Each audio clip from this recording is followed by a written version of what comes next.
Hello. Sa pagpapaalaga ng manok, ipapakita ko sa inyo ang mga manok na inalagaan ko. Ito.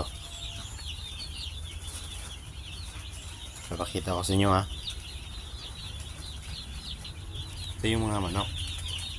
Yan. Yan.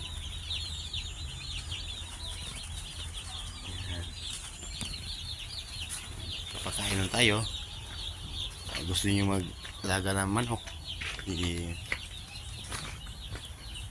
tayo lang sa buhay. Ano, ito. Batch 25 to, batch 2016. Yan.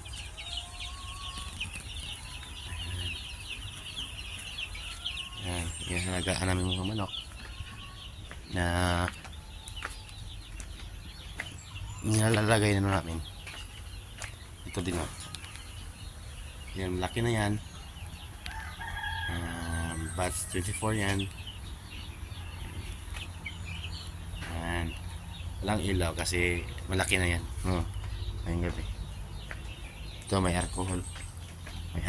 May timbang. Dapat ang pinakain natin yung manok, tinimbang. Yan. Ito yung ginagamit namin.